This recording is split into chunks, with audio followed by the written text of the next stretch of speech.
Good evening, friends. It is week 15. The fantasy playoffs are here. 6 of us are very happy. 8 of us, not so much. This room is split 50-50. I think you can tell who's who. Thank you, Terry. Thank you, Terry. Thank you, Terry.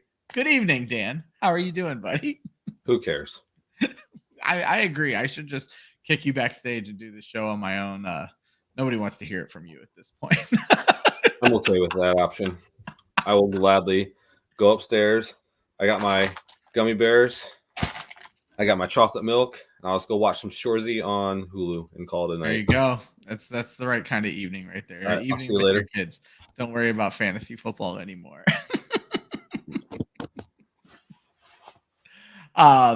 Yeah, so I mean, you guys all know what happened. Drifter, if you tune in, the guy who wasn't setting his lineup, first of all, is back. More on that later. But didn't set his lineup, won his matchup. But Terry, on a Derrick Henry miracle, comes back in the last 30 seconds of that game, beats Steve Horvath, gets himself into the playoffs. Dan, I went and did a little bit of research. I'm really mad, Dan. There was something else I was going to bring up for this show that I was like, I'll go back and look that up later, and never went back and looked it up. So I don't remember even what it was anymore. However, I went through and did the research of the current playoff teams. Let's start with our champion, Darren. Congrats, tied for the best record ever with Phil from last year, playing for his first championship. I have the other bye. Took over Dan's best 5-year record ever, tied my wife for best 4-year record ever, going for my second championship. Horvath ends a 4-year playoff drought, going for his first championship. JR going for his third championship. Taylor looking to become our first ever back-to-back champion in 17 seasons. And speaking of 17 seasons, Terry Wagner going for his first championship, sneaking into the playoffs there. Dan, I know you're disappointed. Any takeaways? The fantasy gods, man. This man, Jordan Love, has 3 monster weeks. All losses for me. Yep. I just need him to have a decent week. I get nothing. And I accurately predicted his score in the group. First of all, I was waiting for this. You didn't accurately predict anything. If Taylor had said 42 points, you would have said 4.2. If 4.2, exactly. You didn't predict anything. Taylor is the one who was more accurate than anything. He had the right numbers. Just the wrong decimal point. You didn't predict anything. Oh, you're not wrong. Quick look at the bracket for everybody. Get that up there. So that is the bracket. Darren sitting on the top with the bye. He will play the winner of JR and Taylor. Me sitting with the second overall bye. I will play the winner of Terry and Horvath, a rematch from last week and their third time facing each other. Second consecutive season that's happened, Dan, because Taylor and I faced each other in the playoffs last year. So been a little interesting with that going on. I did want to quickly run down, Dan, the current draft order. And just a reminder to everyone how the draft order is going to be determined. I have this cool little app called 100 Yard Rush. If you go to the website and put in 100 Yard Rush, it's a cool little thing to play with. All 8 of you will be in this rush. The current order is Kenny with the first pick, Rob P with the second pick, Eric with the third pick, Stevie at 4, Rob Motz at 5, Metzger at 6, Phil at 7, Greg at 8. We will run a race 3 times, and you guys have earned luck throughout the season. It's in the league doc if you want to take a look for it, and there's still luck to be earned in the consolation bracket. We will run the race 3 times. The winner of the first race will slide into the first draft slot. The winner of the second race will slide into the second draft slot, and the winner of the third into the third slot, and everybody else just moves down from there. So the worst that could happen to Kenny right now is that he doesn't win any of the races. He ends up with the 4th pick. Greg could come back from all of this. He's had a terrible season when it comes to luck, both physically and fantasy football wise. And so it would take a lot for Greg to win the first pick. He is likely stuck where he is. But I've run this race a bunch of times just simulating it, Dan. We've seen stranger things happen. And I don't know that I've mentioned it, but it has been in the league doc all year long. I switched this last year to keep this whole thing for incentive. The winner of the consolation bracket also gets $25, half of their money back. So there's still a lot going on for that end of the bracket, Dan. Nobody there cares. Nobody that's in that half of the bracket except for Kenny is still watching the show. That's fair. Kenny's the loyalist dude out there. I don't know why you hate him so much. I do not hate Kenny. I like Kenny a lot. Fantasy football and he were not friends this year, and I repeatedly called that out. Speaking of the other half of that bracket, Dan, let's knock those 4 out of the way. I don't think we need to do a ton of analysis. This is probably going to be a pretty short episode, everybody. We are going to focus on the 2 matchups that matter. So let's start with Kenny versus Greg. These 2 faced off in week 12. Greg got the win, Dan. I am, for the second week in a row, to Kenny's chagrin, choosing Kenny to win this matchup. I agree. All right. It's about Mott's. Yeah, I was going to say, I wasn't going to break any of this down. Mott's versus Stevie. Mott's won when they faced each other in week 11. I have Stevie winning this one. Same. All right. Where are we at with the standings? What's that? Where are we at with our standings? Great question. I fucking choked last week. 3 and 4, fell to 58 correct. You went 5 and 2, had one of your best weeks in a long time, jumped up to 61 correct. So you are 3 up in the standings. It's going to take a long, long run for me to get back into this. So excellent. Great. You versus Eric. Eric won your matchup way back in week 8. I have you winning, Dan. Me too. Whatever. I'm sure my team will have a monster week this week. You can That's usually how it goes. And then finally, a rivalry matchup in the consolation bracket. Rob P takes on Phil. They went 1-1 in the regular season, with Rob P notoriously winning in week 14 and ending Phil's playoff run. I have Phil getting his revenge and winning this week. Phil's team is doo-doo. He'll lose. Taking Rob P? Yeah, going Rob P. I also want to bring up that like 3 or 4 episodes ago, I actually said that Phil would lose that week. You did? To Rob. I'm an idiot. But just remember. I just remembered what the thing I was going to look up was, Dan, and this is not going to come off very eloquently. Playoff predictions.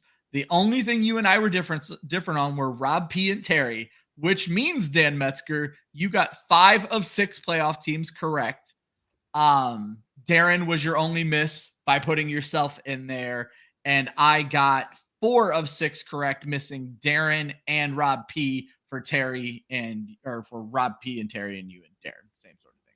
But you got me there too. You get so many predictions right. Yeah, your predictions are hitting, just not so much at fantasy quarterback. All right, so to the bracket that matters. The winner of this matchup, JR versus Taylor, faces off against Darren. I will get us started on this one. I am going to take JR over my brother. JR won this matchup in week 5. Neither one of them had a Thursday night matchup. Let me get this matchup up on the screen for people. Neither one of them had a Thursday matchup. So we have Justin Fields versus Matt Stafford, Breece Hall and Rashad White, Kieran Williams, James Conner, Jamar Chase, Cooper Kupp, Brandon Ayuk, Jalen Waddle, Dallas Goedert, David Njoku, Mike Evans, Garrett Wilson. On defense, we have TJ Watt versus Tremaine Edwards? Terrell Edwards. Why am I blanking on this linebacker's name? Justin Tucker, Brandon McManus, the San Francisco defense versus the Cleveland defense. So, Dan, when I looked at this one, it really came down to there are weird matchups going on here. Stafford on one side, Kupp on the other. Justin Fields taking on the Cleveland defense, both of which on Taylor's team. For me, I love Matt Stafford this week. This man has balled out for 3 consecutive weeks, 10 touchdowns over his last 3 games, averaging about 30 fantasy points over his last 3 games. And I don't know that I want to bet on Fields taking on that Cleveland defense, so they seem to keep getting hurt every single week. Another player goes down for them, but I'm still not ready to buy in on Justin Fields. It's certainly not as much as I am Matt Stafford. I think these guys relatively wash at running back, Kieran Williams being the running back 1, James Conner being the running back 4 of this matchup, and then JR having 2 and 3. I just think Stafford over Fields is going to be the big matchup for me here, Dan. Well, based on the fact that we learned that Miami's defense apparently doesn't know how to tackle or stop the run at all last week, Breece Hall could have a big game. I'm actually going to go with JR as well. I think the idea of starting your quarterback and starting the defense he's going against is a bad idea. One of those could potentially have a good game while it costs the other one a bad game. Yeah. It is going to rain all day Sunday here. Interesting. Starting Sunday morning, and this game's in Cleveland. It's going to rain all day. I can't imagine that's going to be a fun game for Fields, who typically does not do well in cold weather. He's come out and said he does not like to play in cold weather. It's going to be a cold rain. It's not going to be, anything pleasant. Again, you're going again on natural grass. It's going to get muddy. Going against that Cleveland defense, I just think it's an all-around bad situation if this is indeed Taylor's plan. Hope he doesn't watch this. I hope he keeps it going because I hope he loses. Yeah. I'm guessing that's just because we don't want him to be the first back-to-back. You and I kind of want that title at some point. So. I'm never getting another championship. I sold my soul apparently. Lots of reasons. I don't like listening to his mouth. I don't want him to be back-to-back. The fact that he was one of my last 3 losses that cost me the playoffs. I'm a little bitter about it. I hope he gets absolutely destroyed. I hope you get absolutely destroyed. Yeah, I figured. I hope your team is so bad you losing the bye. Let's just ask this question, Dan. I think I have a theory. Who are you rooting for? Because I know you're rooting against me. It would not make sense if you were not. I now know you're rooting against Taylor. Who are you rooting for? Or do you want me just to say who I think you're rooting for? I mean, go ahead. I know who it is, but go ahead and say what you think. I think it's Terry, one of the OGs, 17 seasons. Plus, then it puts Mott's on the hottest of hot seats as the only OG manager left in the thing without a title. So here's the thing: if I had, a magic wand, it could make a winner. Yeah, it's Terry. Terry's team ain't good enough to win. Terry's team ain't good enough to be in the playoffs at this point. He doesn't have a quarterback. Apparently, the Chargers' plan is to not run Austin Eckler anymore. He doesn't have a running back. Yeah. Outside of the random time that the Tennessee Titans become unstoppable for that one game against the Miami Dolphins, the rest of his guys are due to as well. Yeah. So the team that I'm rooting for that I think actually has a chance to win the championship is Horvath. I think that's fair too. Horvath, technically one of the OGs, left the league for a little bit, came back in, still doesn't have a title. So he doesn't have a title. He Taylor says he wants to hear us talk about it again. We both bet against you, Taylor. We both are questioning your quarterback decision. And your team is doo-doo. Horvath is, I say positively. Yeah, Horvath hasn't won a championship. This dude has gone through bad luck after bad luck after bad luck. His team started off awful this year and managed to pull through clean on the other side. This dude went all in on Justin Jefferson. The year that Justin Jefferson just keeps getting hurt and is still in the playoffs, should be the number 2 seed. Yeah. But because of course bad luck, here he is. And I hope that bad luck just disappears and this man Horvath just destroys everybody. I hope he breaks records for the most points scored in the playoffs. Well, Metzger giving us a preview of what we're going to talk about here in just a second. I wanted to come back to Taylor's matchup a little bit because you said something interesting. I wanted to say that I do believe Taylor has an advantage at tight end. It's not enough to overcome the quarterback situation. But you brought up the rain in Cleveland. Does that help or hurt David Njoku in your opinion? Because right now I was pretty in on David Njoku, but again, Matt Stafford has my heart this week. So here's the thing. It depends on, for David Njoku, it comes down to what your thoughts are on Joe Flacco. I mean, here's the thing. And I know Browns fans are saying I'm going to say this just because I hate the Browns. No, I think the Bengals are in the same situation. When Joe Flacco became the quarterback for the Browns kind of switched what their offense was doing. Bengals did the same thing with Browning. They're running a different offense than what they had with Burrow. Teams now have 3 games of film to learn what they're trying to do and find ways to stop it. And I expect that the Bengals and Browns offenses are going to slow down as teams have more information at their hands to determine what they're going to do defensively. Joe Flacco just got off his couch. I don't think this dude is coming in here and balling out for 2 months and taking some of the Browns on some wild ride. Just not going to happen. Same thing with Jake Browning. It's not going to happen. Yeah, and it's interesting the defenses they faced this week. Chicago's come on over the last couple of weeks. as has Minnesota. Minnesota, one of the best defenses in football over the last 2 weeks, hasn't allowed a touchdown in either of their last 2 games. So it's going to be interesting to see where they face off. And Dan, before we move on to the next and final game of the show, I'm just going to put you on the spot. Your team, your exact team of Taylor's team. You starting Tua or Justin Fields? Scroll down again. Oh, my bad, sir. I'm not going to look at my phone. I just want to see who. I can't remember off the top of my head who Tua is playing against. Oh, Tua is the Jets in Miami. Jets defense in Miami. I'm starting Tua. You're going to be in good weather. You're at home. You have Tyreek Hill. Tua is the safer bet. Justin Fields could go off and have a 30-point game. It is within the realm of possibility. And I think it's more likely. I don't think Tua's going to have that, but Tua is more likely to get you 15. And in this matchup, he doesn't need to go out and score 200 points to get this win.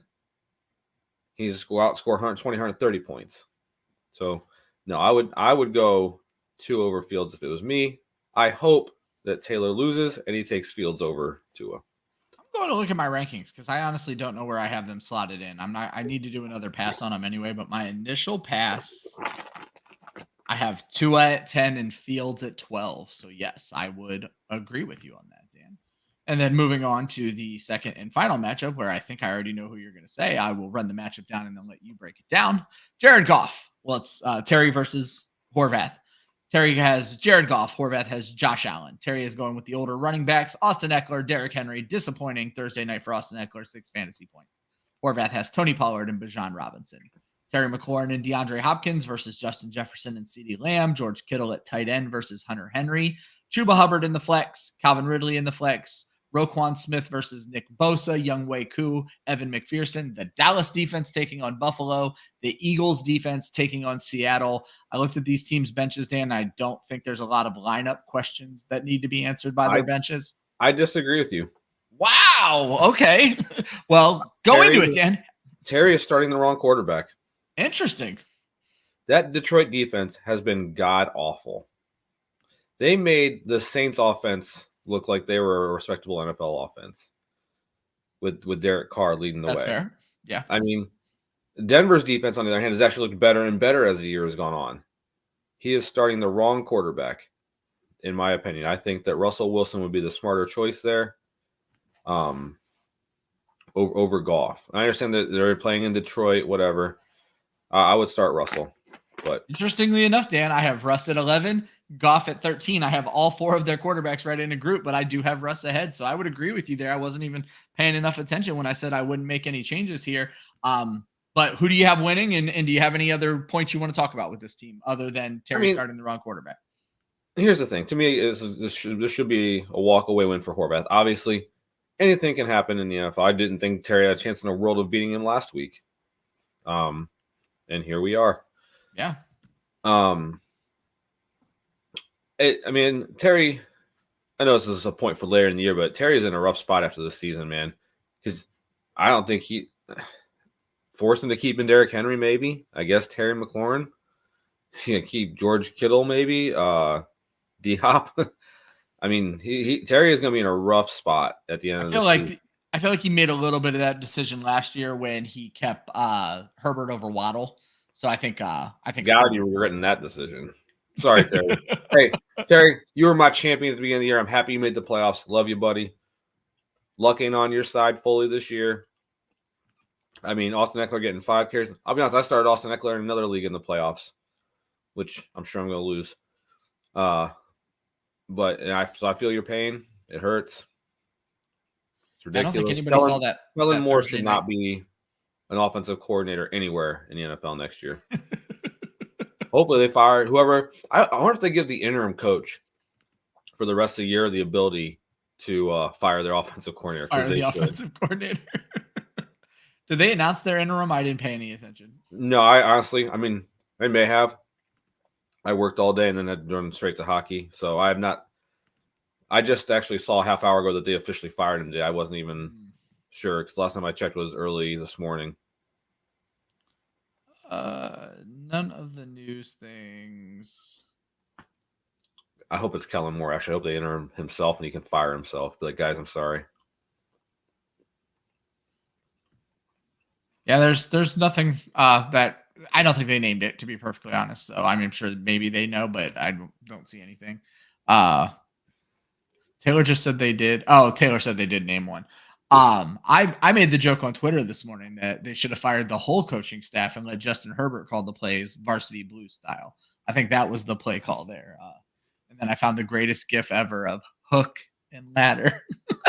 Come on. I'm here Um, for it. so yeah, that's what I was rooting for. Yeah. I also have Horvath winning the matchup. All offense to Terry, like you said, teams falling apart. Oddly enough, Terry won in week 1 and week 14, won both matchups, but the Austin Eckler disappointment tends to lead to Terry disappointment. Terry won last week because of his running backs, and I just don't see that happening again. And while Derrick Henry should pop, he eats Houston's lunch every single time they face each other. Bijan Robinson should pop as well, taking on Carolina's defense, who gives up a ton of points to fantasy running backs. I think Josh Allen gives Horvath a decent edge at quarterback. And again, we talked about it should probably be Russell Wilson anyway. Tony Pollard only has to beat the 6 by Austin Eckler. And while Pollard's been mildly disappointing lately, I think he's better than 6. Horvath already has the better wide receivers. Basically, Terry wins at tight end. And just like I was talking about with Taylor's matchup, that's not going to be enough here. I agree with you. It should be a relatively comfortable victory for what the hell? Taylor Giff Smith. Who the fuck is Giff Geno Smith? Smith, maybe? No, he's saying the interim head coach for the Chargers. I've never heard of this person. So, oh boy, it's going to be a wild ride for the Chargers that all started with a insane blowout on Thursday night. Dan, I did find it interesting. None of the major players who actually had a decent night made our top bracket. So Devontae Adams is on Horvath's team, are on Steve Weiss's team. Jacoby Myers is, I think, Phil's team down at the bottom. Nobody would have ever thought to start the Raiders defense, who dropped 38 points in free agency. And then like Trey Tucker, most people don't even know who the hell that person is. So very weird that the Thursday University night game. of Cincinnati. Yeah, I was going to say, definitely he played with Desmond Ridder down there 2 years ago, right? So, but what I was saying is a very fantasy fruitful Thursday night that is going to make no difference in the first round of our playoffs. So, Dan, the only pick we disagree on at all is Rob P versus Phil. You betting against Phil's team. So I only have a chance to get one back this week with me taking Phil, you taking Rob P. It is time to wrap up the show with the game. Dan, I pulled off a victory last week. What? It's a bad week when that stuff happens. 46 points. Lamar Jackson. This might be the first time this has happened all season. I actually picked the QB1, which was the whole point of this game. Lamar Jackson was the QB1. CMC had a good week. Dan, you want to talk about a bad week? You bet on Jordan Love and Justin Jefferson last week. You got a whopping 7 points in the game. Taylor pulled off 24 points with Fields and Chase picking from his own team. Taylor, start getting ready to get your picks into the chat there. Dan, because I won, I'm going to make you go first. You have got to be kidding me. Can't believe you do that to me. All right. Play the game. I'm going to go.